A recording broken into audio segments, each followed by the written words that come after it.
Bismillahirrahmanirrahim. Assalamualaikum warahmatullahi wabarakatuh.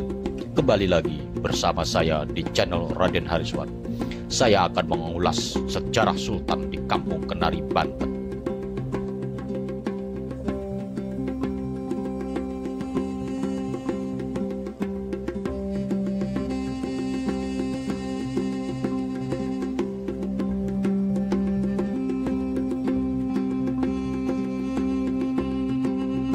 Kampung Kenari terletak di Kecamatan Kasemen, Jalan Raya Banten Lama, kilometer 5. Konon pada waktu Raden Syarif Hidayatullah, Sunan Gunung Jati, orang tua dari Maulana Hasanuddin Banten, datang dari daerah Banten.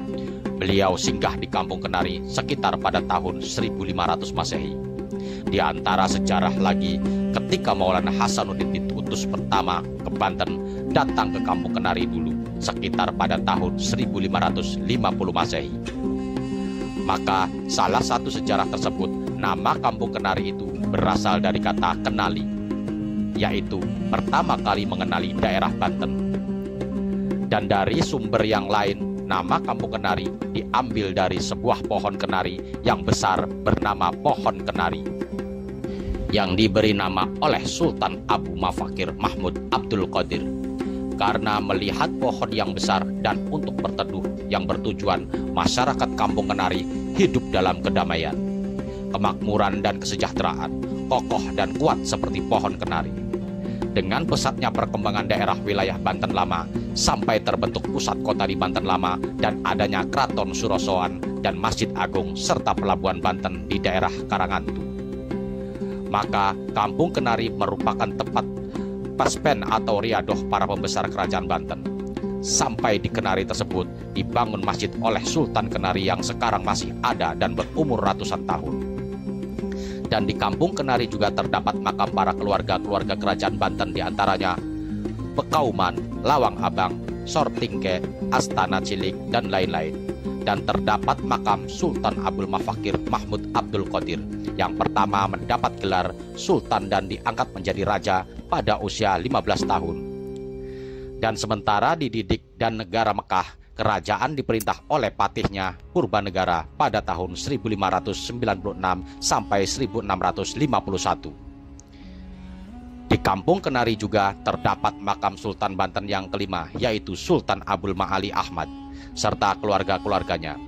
Dan juga terdapat gapura yang berasal dari kata ghafura yang terbuat dari batu. Batu yang tersusun tanpa ada campuran pasir dan semen. Pangeran Kenari adalah Sultan Banten keempat. Adapun nama aslinya adalah Sultan Abdul Mafakir Mahmud Abdul Qadir. Selain itu, beliau juga dipanggil dengan nama Pangeran Kenantun atau Sultan Agung Kenantun. Beliau merupakan anak dari Maulana Mahmud. Ayahnya merupakan Sultan Banten ketiga. Pangeran Kenari naik takhta pada tahun 1596 Masehi. Beliau menjadi Sultan Banten keempat setelah ayahnya wafat dalam pertempuran melawan Kesultanan Matawar. Pada saat ayahnya wafat, Sultan Kenari sebenarnya sedang melaksanakan ibadah haji di Mekah. Sebab itulah kedatangannya ditunggu-tunggu pembesar dan rakyat Banten yang baru saja kehilangan kesultanannya. Sultan Kenari dalam sejarah Banten dikenal sebagai Raja Banten yang mendapatkan pengakuan penguasa Mekah terhadap kekuasaannya. Legitimasi itu merupakan stempel bahwa Banten merupakan negara di bawah naungan kekhalifahan Turki Utsmani. Sehingga pada masa Pangeran Kenari ini, gelar Panembahan atau pangeran dalam struktur kerajaan di Banten diganti menjadi Sultan. Sebagaimana bapaknya, pada masa Pangeran Kenari memerintah Banten, kebijakannya terhadap Mataram masih tetap sama, yaitu memasang sikap permusuhan Mataram yang kalau itu ingin menguasai Banten. Tidak sanggup mematahkan Banten sebab Sultan Banten keempat ini menerapkan kebijakan anti Mataram. Pangeran Kenari memerintah Banten dari mulai tahun 1596 hingga 1651. Ini berarti bahwa ia memerintah Banten selama 55 tahun. Dalam masa 55 tahun itu, prestasinya yang paling mencolok adalah membangun Masjid Agung Banten pada tahun 1610 Masehi. Di zamannya, Masjid Agung Banten ini merupakan salah satu masjid terindah dan termegah di Jawa. Pada masa Sultan ini juga, Banten tercatat beberapa kali terlibat peperangan dengan Mataram. Keduanya tidak mau mengalah. Kelak perang Banten vs Mataram, masa Sultan ini akhirnya berhenti selepas diadakan gencatan senjata di antara kedua kerajaan.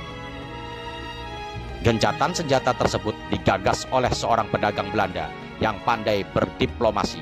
Dalam naskah Martasinga, seorang Belanda yang membantu peristiwa gencatan senjata itu bernama Kapiten Morgel. Atas jasa Kapiten Morgel inilah kemudian Sultan Kenari mengizinkan VOC membuat kantor dagang di Jayakarta.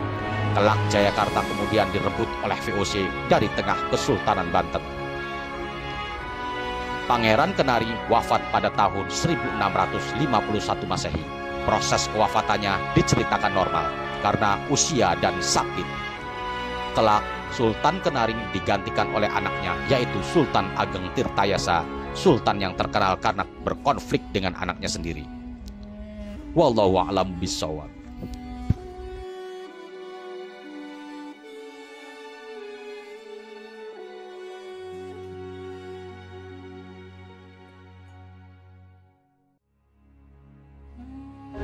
Demikianlah sejarah singkat kesultanan yang ada di Kenari, Kesultanan keempat Abul Mafakir.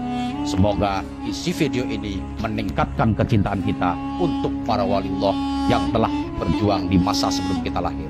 Assalamualaikum warahmatullahi wabarakatuh.